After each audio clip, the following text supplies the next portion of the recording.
Welcome to Alberta Conservation Association's Harvest Your Own podcast, the resource for everything hunting, navigating through the field, the butcher shop, and the kitchen. Life is all about great food. Let's get started. Welcome to the podcast. I'm your host, Brad Fenson, an avid outdoor enthusiast who has worked as a freelance journalist, photographer, and public speaker for over 3 decades. I have hunted, fished, and foraged all my life and hope to share my passion for the outdoors.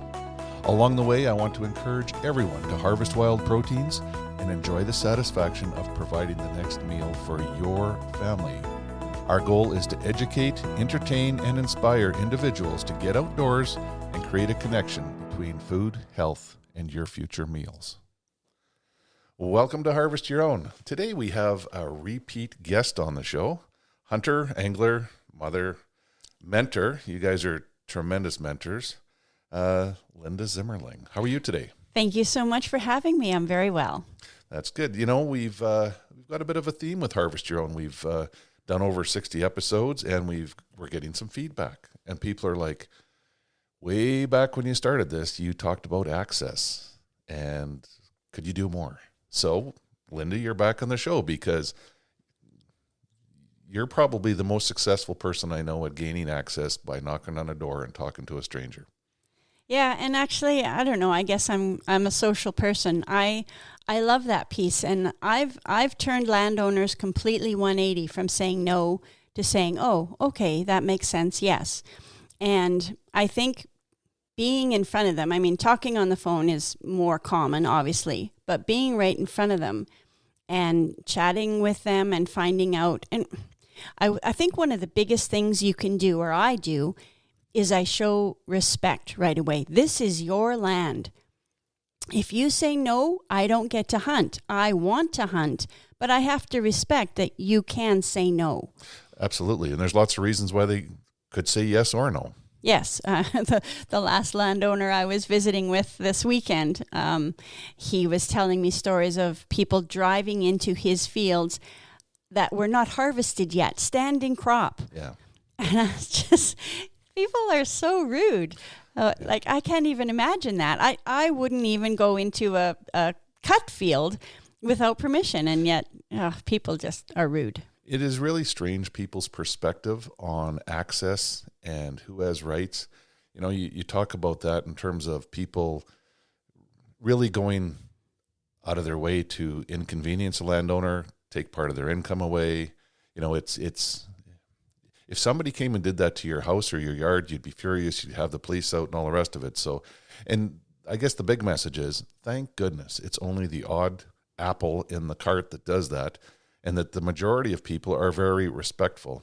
And it happens everywhere. You know, I hunted a bunch of conservation properties this fall, and one person got up early and would be out there first every day, and he went around, put notes on everyone's window, and told everyone else that they weren't being respectful. He was there first and no one else should come in. But that's not the way it works. No. So, you know, lots of people have preconceived notions of what's okay and what's not. But, you know, I think the biggest problem with access is that people are scared to approach strangers. The number one thing I hear from people is, you know, did you do hunting this year? How'd you do? Where'd you go? You know, do you have a special place to hunt to where a landowner lets you on? No. You know, and I've had so many people, I just can't get the nerve to go knock on the door. And I don't understand that, but I hear it from a lot of people. Yeah, I guess that's part of that must be a personality thing, because I've never had a problem approaching strangers and starting a conversation. So probably sometimes more unwanted on their part, but I love to chat with people. I love to meet new people. So yeah, that has never been a deterrent for me, but I don't know how to instill confidence into someone other than saying, try it, get better at it, you know, practice it in other social situations, starting a conversation with a stranger. Maybe Right. that will help. Like just learning the social skills for how to strike up a conversation. You know, it's interesting you say that. I got a friend that lives in the Yukon. And I learned years ago, like we'd walk down the street and he would say hello to everyone and greet them. And it was amazing the response you got. You know, people that were walking with their head down all of a sudden engaged you and they looked at you. And it put a smile on their face, just a simple hello to a stranger. Well, and the fact that you say smile when you do it. Smile. I know you're nervous and someone's coming to the door, but put a smile on your face when they come to the door. Hi, I'm a friend. I would love to chat with you about access. You have hundreds and hundreds of geese, maybe thousands of geese on your land. You can hear them from here. Do you think my family could harvest 16 of them and 24 of them? It's not affecting the population. We're just wanting to put some meat on the table. And if you hit, I think, all the high points, I'm friendly, I'm respectful, I'm hunting for food for my family, there's an abundance of birds, all those things, then the landowner starts thinking, yeah, okay, as if you're going to be respectful, even if I'm an environmentalist, I understand management that some of these animals can be harvested. That's okay. And it's good meat and you're using it. Okay. I think that really hits a lot of the key points, and maybe that turns a landowner into saying yes. Yeah. I think just starting out with respect makes a big difference. It sort of puts their mind at ease. The people that tell me they have problems approaching a landowner as a stranger, I turn the tables on them. I say, what do you think that landowner or the landowner's wife or whoever it is coming to the door with a complete stranger in the middle of nowhere where there's no one else around, how do they feel coming to answer you knocking on the door? We're nervous to maybe approach them and ask, but let's just stop and go back for a second and look at it from their perspective. And I learned that by talking to some landowners where I've got access, and I said, do you get a lot of people here? Yeah, and boy, it makes me nervous. I don't like answering the door when I'm alone or this. And I was like, wow, I never thought of that. When I approach a door now, I knock on the door and I walk down to the bottom step and wait for them to open the door. I do as well. I step back and I plant a beautiful smile on my face. It's like it's like dealing with a bear. I am not a threat. Yeah. But it's a big difference than having your face right in the door and right there where you could be intimidating, where they're afraid to open the door. There's lots of times when they open the door a crack and keep their hand on the door handle. So that they're somewhat anxious and intimidated as well. Okay, and to be fair, maybe I have an advantage there because I'm 5'3" and a female. I am much less intimidating, so maybe that's why I have more success than others as well. Well, I think the biggest reason you have success is because you're very open. You're very social, you're bubbly, you're not intimidating. Let's face it, a lot of rural people don't get a lot of company. Yeah. It's not uncommon to get asked in and have coffee and tea and cake and, they want to give you potatoes out of the garden and all kinds of stuff. Yes. So your approach and being friendly to begin with, I think, is more than half the battle. Yeah, but like I say, I'm not an intimidating size so maybe I have a little bit of an advantage there. Yeah, no doubt. Sometimes we're in our camo or, all the rest of it where we look like we might be armed and dangerous. But usually when I go spotting, I'm not. I'm in my street clothes and I'm out looking. But how I approach the door is very cautious, and I always try to look at it from their point of view. So back up, be polite. I even have some business cards that I offer to leave them. It's like, if I can get access, here's my contact information. If you have any concerns, make sure you just give me a call. Yes, if I'm there with Todd, he has his business cards ready. And I think that is, maybe not the older generation, but any generation that we get the door answering is like 40, 50. They will take that card and they're going to Google it. And I think that's helpful, right? It sure doesn't hurt you. Peace of mind. If somebody wanted to do something in your yard at home, whatever, even put in some utilities or do work or something, you want to know more about them. You want to know that they're legit. Yeah, and you want to be able to follow up if there is a concern. Yep. And that gives them that opportunity to do so. Yep. It's funny in Alberta because we have about half the province that is public land. We have lots of boreal forest and foothills and prairie and all kinds of stuff. I think we have about 60 million acres that are already accessible. But the private lands where the agriculture is often where we find our waterfowl hunts and stuff. So people that struggle with access still have places to go. There's a pile of conservation properties, but that private stuff is still very key for long-term success and for diversity.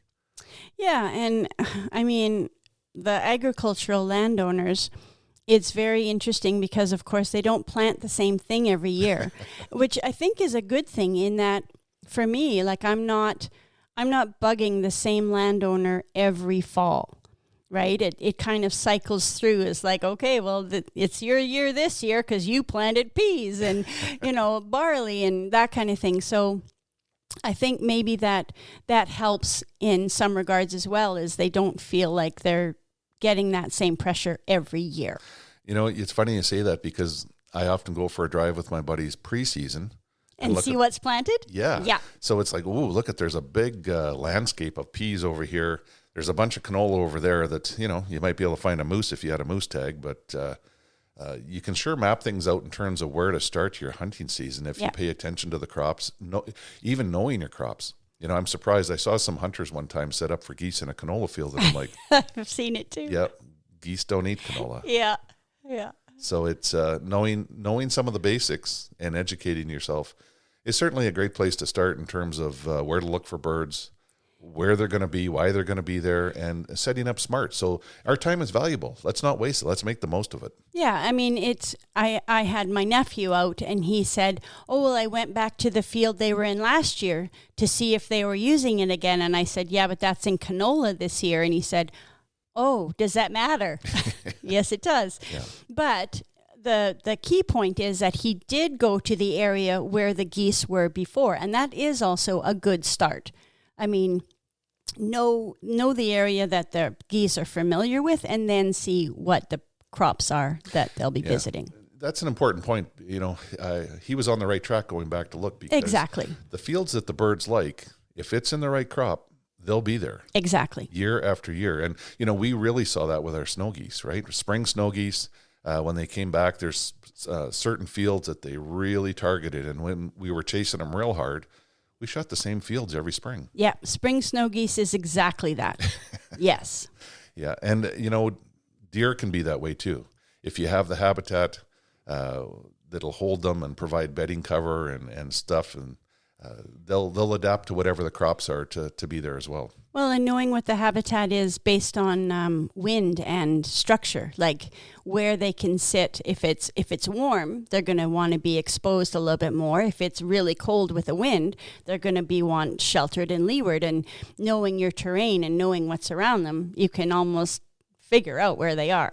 Yeah. This podcast is produced for Harvest Your Own, a program dedicated to those who want to reconnect with food and health through their experiences outdoors. HarvestYourOwn.ca is a resource for individuals to learn more about hunting and the outdoors. There's information to get you started and ensure that your compass stays pointed in the right direction to be successful. Where's your next meal coming from?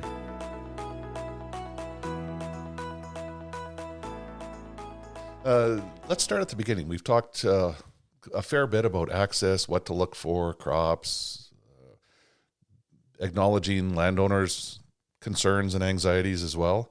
But when you decide you're going to go out, look for a hunt, or gain access for the season, how do you go about it? How do you start?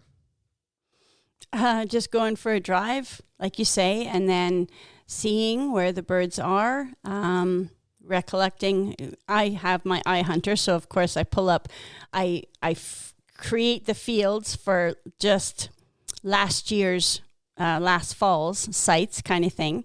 And I just get a sense of where were they, where might they be again, go for a drive. And then, it's exciting when you see birds in a new landowner's fields and you're like, okay, now what? All right, I got to figure out this landowner, figure out, who they're related to. I've told you this before. I go to the obituaries. I get a sense of, is this likely a young landowner, mid-aged, older landowner? Get a sense of the family. All those kinds of things are key factors before I even try and find a phone number or make a call or knock on a door. Yeah, it's a very unusual way of doing it, but you learn a lot about the family and the family name and who might be there and why others aren't. so valuable. I mean, if there's been a death in the family, you don't want to misspeak and turn someone off right away just because their significant other passed away 3 months ago. Like those are things you should know before you start a conversation. It's absolutely essential that you make this is your first impression. You got to make a good impression. And if you say something when there's, a loss in the family and you're hooped before you even begin. Starting off with your foot in your mouth. Exactly. So it's just a really helpful piece to get an idea of what's going on with that landowner. Right. Interesting. Now, you say you use iHunter, so you download landowner maps for the different counties and municipalities. I do, yeah. Do you actually put waypoints on each quarter and make notes? I do. And what do you make note of? I make note of if they said yes, what if they had special concerns. I mean, there's club route, and so a lot of landowners will say yes, but you cannot drive in the field. And so it's just a given that, okay, if we want to hunt here, we're carrying things on our backs and on game carts and those kinds of things. And they said no because they have family that hunts. Well, that can warrant another conversation just to say, is your family still planning on hunting? Or do you think my family could hunt this weekend? And then, if you're... I definitely have one landowner who hunts, but he says, call me every year because if we're not out there, if I know I'm not going to be there, I'll let you go. And so that's another key note is like, yes, but, check, make sure they're not hunting it and they have family that hunts and whatever. So yeah, I have all kinds of notes and, some landowners say my favorite vodka is, so yeah, there's different notes for different landowners, and just to get an understanding and good recollection. My husband, I think, says I could sell my landowner notes for a small fortune because I know, a couple areas really, really well for what the certain landowners need or want from me as a hunter. It puts you a step up because you're not starting from square one every time you go out. Well, and landowners do talk to other landowners. The number of times I've had trouble finding a landowner contact, and so I just call a close neighbor. I said, do you know who harvests for, do you know who farms for this section because it's close to yours? And sometimes they're the ones that farm it. The number of times, oh yeah, I farm that for him. And I said, well, do you give access permission or do I need to talk to them? And yeah, so that's another way is just talk to the neighbors. If you've already built up a rapport with one neighbor, talk to them first. Because if they end up calling that neighbor on your behalf and you've already got a great rapport, they'll call with a, hey, this Linda Zimmerling and her family, they're respectful. They will do a good job. They will clean up after themselves. And if you want some goose sausage, they'll drop off a link, So, yeah, that building rapport and talking to neighbors is valuable as well. Yeah, and it's funny because years ago, the landowner maps were easy to read. There'd be a landowner's name, show you where the house was. Nowadays, you go through a map, most of them are numbered corporations. And trying to sort that out in the field can be a real challenge. It is, but yeah, and that's the key pace for talking to landowners. Like I know a number of Alberta Limited numbered companies and I know who owns them now. So, yeah. Yeah, and I do the same thing. I ask the neighbors first. If I can't find them, do you know who rents this or who owns it? Oh, yeah.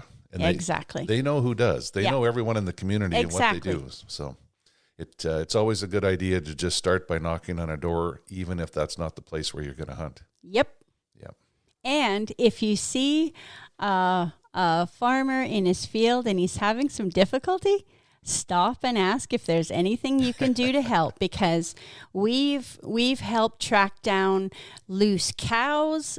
We've helped bring a farmer to their house because they were done, but their truck didn't, give them some trouble. And they needed a ride back home. Like, there are so many ways that you can help, and then you have them in your vehicle for 10 minutes to have a conversation and build rapport and all those kinds of things. Like, just be a good citizen, and that will pay off as well.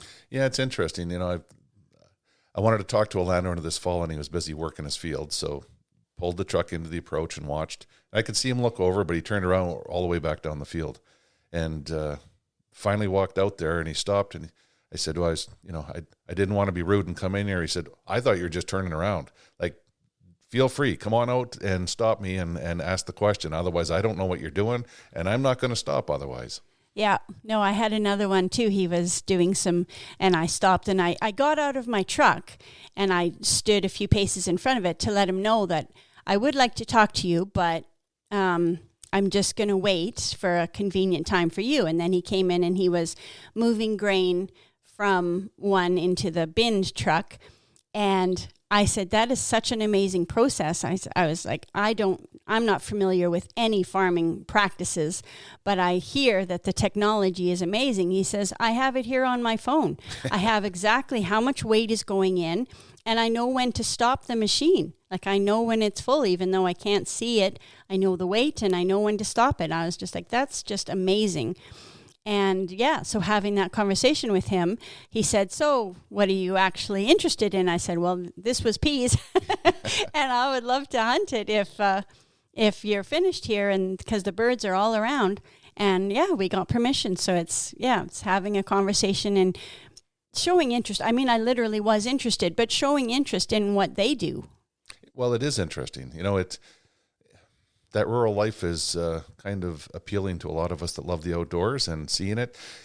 I've helped landowners. I remember driving someone to town one day to buy a radiator hose. I can still get on that place. All I have to do is stop. Always there. The one thing that makes me nervous is every once in a while they'll say, yeah, I need to get some equipment back to the yard. The modern combines are worth like $2 million, and they're run on computers, and it's a joystick. And I'm like, I'll drive your truck for you. Exactly. I'll do the pickup truck. Yeah. You drive that. So there's limitations as well. This podcast was made possible by Alberta Conservation Association and the Harvest Your Own community. If you're interested in harvesting your own food, there's a comprehensive collection of information to gain insight and knowledge. Head to the field, harvest your own protein, prepare it, and taste the results. HarvestYourOwn.ca is a library of information from getting started and geared up to processing, butchering, and cooking wild game to make the connection between health and food. What else have you got up your sleeve in terms of what we're going to call Linda's tips and tricks for gaining access? I think another key piece is after the hunt, follow up. If it's just a phone call to say thank you, or if they prefer a text to say, hey, my family had a great time this evening, got however many birds, thank you so much. Any interest in some sausage? Any interest in some pulled barbecue goose? Just really appreciate that we got to hunt, and I would love to say a big thank you from my family. So the follow-up is a key piece. Yeah, I find that too. People are often shocked that you've come back to let them know how you did. And I think it helps build that relationship again, because it really is about a relationship. Yeah. So, you talk about offering a sausage link or some pulled goose. Of course, you can't pay for access in Alberta, and it's against the law to charge for access. But introducing people to wild game and its value to hunters is pretty important too. And it's a good way to break the ice or make sure that the ice never settles again. Exactly. I've had a number of landowners that I offer, would you like some? And they're like, no, it's gross. I've had it before, and I don't eat that. And I said, would you like me to prepare something for you that's, like pulled barbecued goose? It's just like pulled pork. Have you ever had a pulled pork sandwich? Yeah. Well, may I bring you some pulled barbecued goose to try on a bun?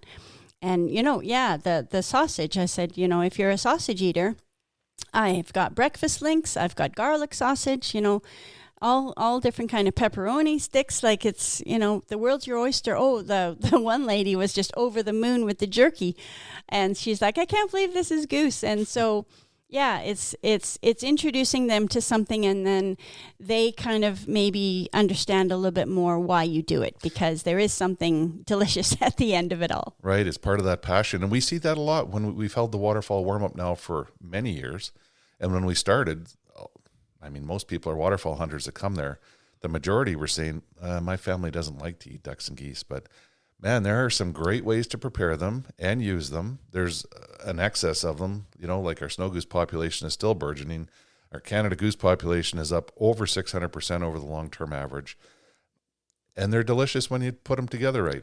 Yes, that's a thing. And for those of you who are thinking, well, I don't want to let them know that it tastes good, then they're going to want to hunt and they're going to say, no, I have never had that happen. Yeah. Farmers are as passionate about their work as we are as hunters about getting out and enjoying that as well. So I find that most landowners, even if they are hunters, they don't have time in the fall. No. And that's why I say there is the one landowner whose family hunts, and he says specifically, he says, we do hunt, check with me, because if we're not hunting that weekend, you can have it. And so that's awesome. It's like, I know his family's a hunter, he's a hunter, but if he's not, he will allow us to hunt. And I think that's fantastic. Oh, absolutely. Is there any difference between getting permission for birds on a one-time use or getting to know them that year and getting permission for big game for a season? Or how do you go about that? What's the difference?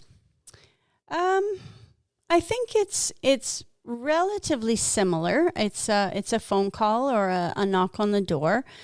I think I always start with, are you hunting as well? Like, are there things that you're hunting? That twice in a row the last 2 years, the landowner that I've got permission for, his daughter was after a bull moose and my husband had a bull moose tag. So it was like, can we hunt on your land if your daughter's looking for the same animal? And then this year I had a cow moose tag and he had a cow moose tag. And I said, so are we able to hunt on your land? And just showing that you respect that they are looking for game as well. And and he'll say, yeah, you can go, let me know what you see. Yeah. And that kind of stuff. It's always dicey when we're after the same tag, but if we're after different tags, like I'll send him a quick text the one year when we were seeing cow moose and we had a bull moose tag. And it's just, I think it's the same process for me. And just being respectful. Like his wife was very much, are you going to drive all over? And I said, no, we walk. We like to walk. And she said, oh, that's great. We'll have you over for coffee. Like that's all she needed to hear, was that we weren't going to drive all over their fields. It's having a conversation, finding out what their concerns are. But I think for me, it's virtually the same, is figuring out what areas you want to hunt in, and then discovering the landowners and deriving what their interests and concerns are before you head out. Yeah, I know that the waterfall access is often a one-time thing, although the birds can come back in a couple days or the following week or the next month. But then you're back at the door knocking again. When I try to get access for big game, I often ask for the season, but then I check with them and say, would you like me to text you if I'm coming out in the morning or afternoon? Or would you like my number? You can text me if you're rounding up cows and you really don't want anyone else out there. Yes, that's for me as well. Every landowner, I say, same thing. Do you need me to let you know, or do you want me to let you know, or I'll just let you know? And then like I say, the one landowner is like, yeah, tell me what you saw. So I think that communication is a key piece, so that they have a sense, and I think it makes them happy when they know you're on the land, because then they figure probably somebody else isn't. If your truck is parked there, someone else might just turn around and go, well, someone's already in here. Right. So. Yeah, and I think it's important when I finish off the year, I always, send a thank you or stop and say thank you, and I say, I'll stop in to see you next season before it starts again. Yeah. Yeah. This isn't something I take for granted, that you gave me access or permission once and I'll be back here all the time. I respect your land. I respect your decisions, and things change. And look forward to seeing you again next year. Yes, key, absolutely key. Yeah. And of course, in the winter, you try to get out and chase some coyotes, at least I do. That can be a great way to build landowner relations. It's funny because I remember working on a project down in central Alberta where there was quite a few gophers, we'll call them. That's what Albertans call them. And the landowner said, you come out here and shoot gopher. Every day you shoot gophers, you get one day of hunting deer on my place. Yeah. Yeah, well, and that's the, like I say, that's the part about finding what are the concerns of the landowner, what are the needs of the landowner, and how can you be part. I had one landowner who said, you can hunt deer, that's no problem, moose, whatever you have a tag for, I'm okay with that, but do you have any solutions for these frickin' beavers? Yeah. And I was like, I will absolutely put you in touch with Bill Abercrombie and we'll get this solved. And he was so thankful that I had a direction for him to go. And, we worked on it and I followed up with him later. Did you, get some handle on those beavers? He said, yes, that was fantastic. And now he knows how to trap them and like all kinds of good things came out of that. And it was just finding out what their needs are. Yeah, and that's a very important part of it. Like I said, if people were coming to your door asking for access into your yard to do different things, you'd want to know more about them and what they're doing and all the rest of it.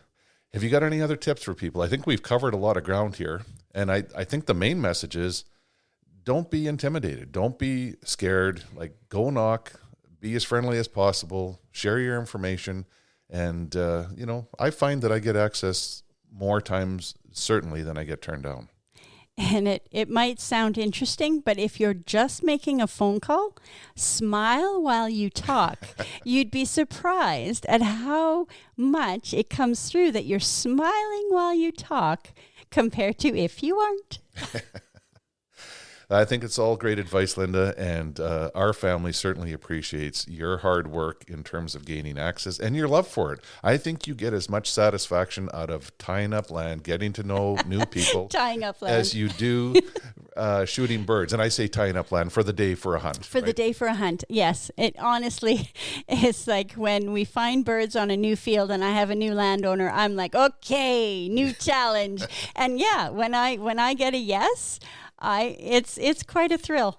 It is. Yep, and it's a release of endorphins. Yeah. So I want to encourage everyone to get out there, find a new place to hunt this year. Go meet some new landowners. Spread your wings if you never have before. Get brave, get courageous, and find new rewards in your passion for hunting. Thanks for coming out today. Thank you so much for having me. Good luck, everyone. We hope to inspire people to reconnect with nature and appreciate where your food comes from by harvesting your own. For more information on getting started or to learn specifics about the Field to Fork experience, visit harvestyourown.ca and follow on Facebook and Instagram. Check back often for new material, recipes, and videos that are posted regularly. Please subscribe to Harvest Your Own podcast and take the time to rate and review the show to help us build a dedicated core of passionate hunters as our regular audience. Until next time, embrace the outdoors and all it has to offer. Thanks for joining us.